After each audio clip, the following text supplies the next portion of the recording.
Alright, welcome back to the channel. In today's video I'm going to teach you how to replace an old halogen floodlight on the corner of your house. Now, I have these on all four corners of the house. However, I'm just going to be replacing this one today to kind of give you an idea of what this new light fixture looks like compared to the old halogen one on the other corner of the house. Now, I have two problems with this light fixture. For one, it's very dim. It's not very bright. And number two, it doesn't have a motion detector. Now, if you wanted to go the cheap route, you can buy an aftermarket LED bulb, which is definitely not going to be as bright as a new fixture like what I have here, but that is the way to go. And you can also add an aftermarket motion detector, and you can pick up a decent motion detector for probably $15 or $20, so it's a cheaper route to go. But for me, I'm just going to replace the fixture entirely. Now, word to the wise. The first set of motion detection lights that I bought to replace this halogen floodlight, I went with the cheap route. I went with a light that costs probably $30, $35, $40. Let me tell you, absolute garbage. You really get what you pay for. I decided to return the old ones on Amazon, and I bought these. Not sponsored by this company at all. This is something I bought with my own money. But you really get what you pay for. I'd recommend, if you're going to do this, do it right. Spend the $50 or $60 or $70 and just get something that's of higher quality that's going to last a long time. So without further ado, let's get started. So the first thing we want to do is verify that the power is shut off to the light, and you're either going to have to shut this off with a light switch or a breaker in the house. You may have to have two people, one person out here on their cell phone, one person inside at the breaker panel to ensure that you shut off this circuit if you have pre-existing motion detection lights. But you can get yourself just a little electrical tester. So we'll test the light fixture right now. And there is no power going to this light fixture right now. So commonly with these plate covers, there's two designs. The circular designs will have normally one screw in the center of it, but with this rectangular fixture, we have two Phillips head screws that we just need to unscrew.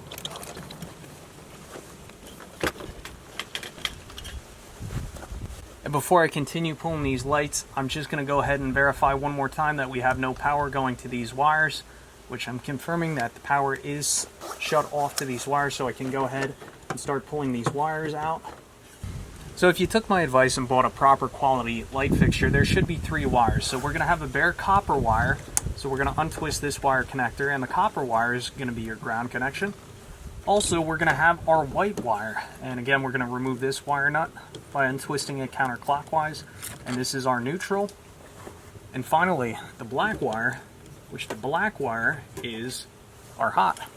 Now that we have this light fixture off, let's go inside the shop and see if we need to transfer the new light fixture onto this pre-existing light plate. Alright, so I just want to talk about the light fixture that I bought.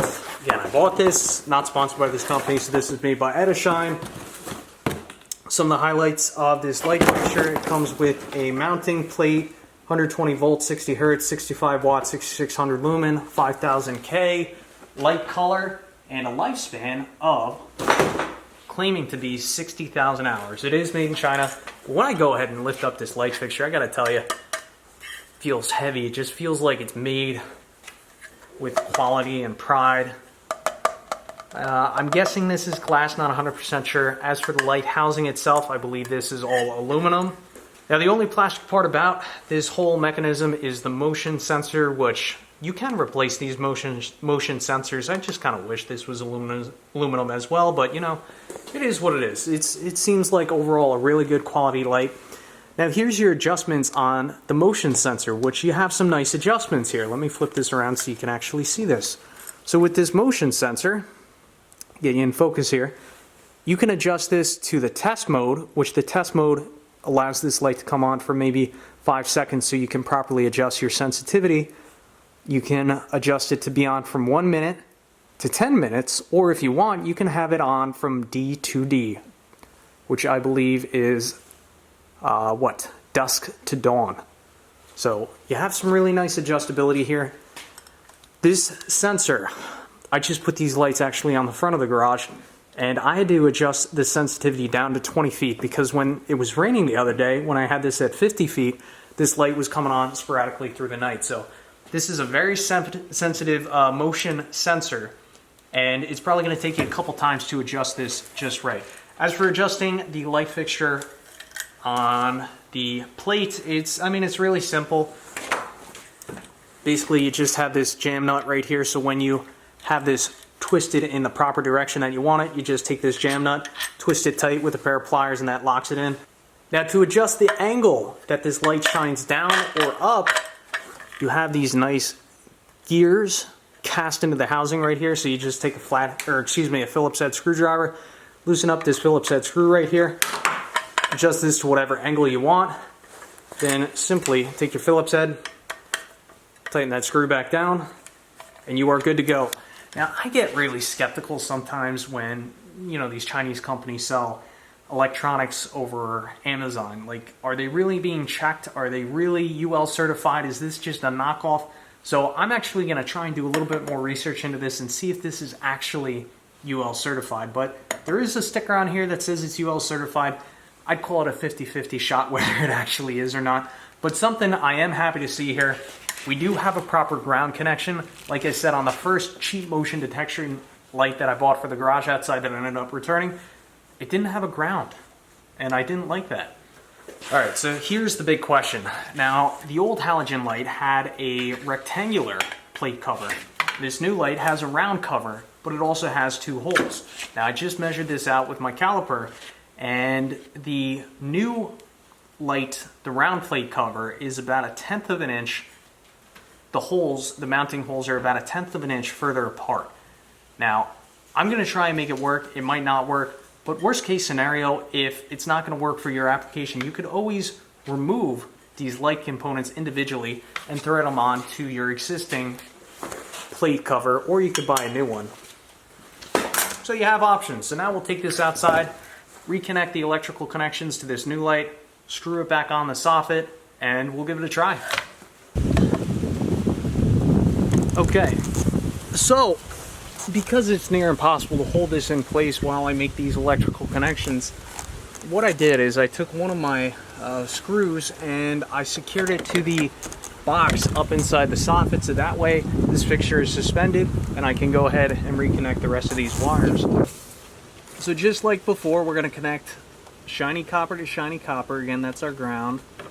We're going to connect the white, the neutral to the neutral, and then the black to the black. Pretty self-explanatory.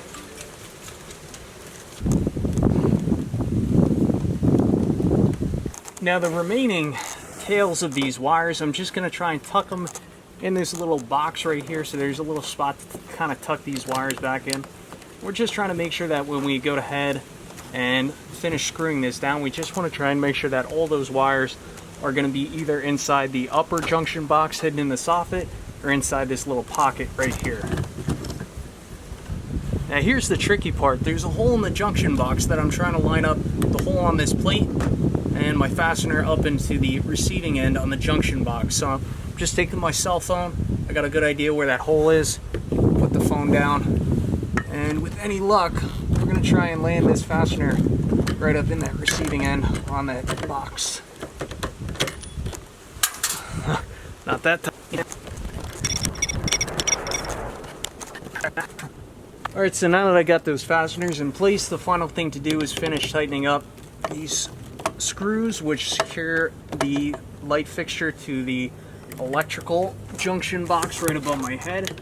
And then after that, what I'm going to do is I'm going to adjust the light to ensure that it's shining in the proper direction. And I also need to adjust the motion detector to make sure it's pointed in an area that detects motion when people walk by.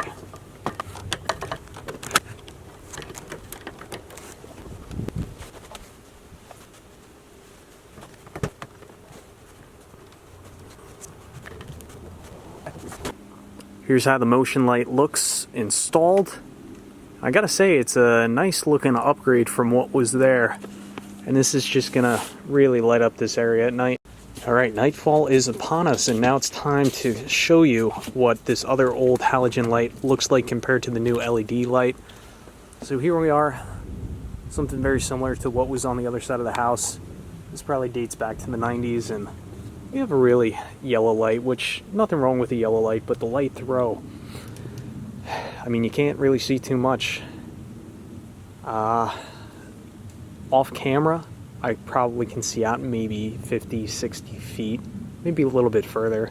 You know, it's a nice gentle light throw, but it doesn't allow you to really see what's going on. Now if we go around to the other side over here, take a look at the 65 watt light that I just installed. It's a nice bright white light, and I mean, you can just see everything. It's really clear as day. The camera is 100% doing this light justice. Now, this light is almost too bright, but it's perfect for what I was looking for. As you can see, if you take a look at the light here, I have it pointed down at about a 45-degree angle. If I had this any steeper, it would light up the neighbor's house, which you can see the neighbor's shed right there. So I just wanted to try and minimize light pollution heading over to the neighbor's house. And timer-wise, I had this light on, maybe like a 2.5 minute timer. So this will only come on when the dog runs around the house, when I come around the house at night with the lawnmower with a load full of firewood, or we have an intruder or a bear or something like that. I mean, we do have other means of protection here, which I'm not going to go into on camera, but it's very nice to have a light that will alert you to motion on the corners of the house. All right, now we'll test out the motion detection feature. Now I have the sensor set at 20 feet. And again, something that I've noticed, I've mentioned it earlier on in the video, if you have that motion detector turned up to a higher sensitivity, anything over like 25 feet, you'll find that this light will go off when it rains. I'm curious to see how it does when it starts snowing, but let's see. I start walking down the stairs here. Just clear as day. Excellent light. Really happy with the light output. That about wraps it up for this video. I'd give this light so far about 8.5 stars. I am really curious to see how it does when it starts snowing. Am I going to have to readjust these motion sensors? Is the snow going to set them off? So that's something we'll just have to wait and see. But overall, great light, great output. The area of the light that loses stars is just the spacing on the housing between the two holes. If that matched what the American standard was, you know, if it wasn't off 1/10 of an inch, I'd probably give it like 9. So that's it for today's video. Thanks for watching. I'll leave a link for this light in the description below, and I'll catch you on the next one.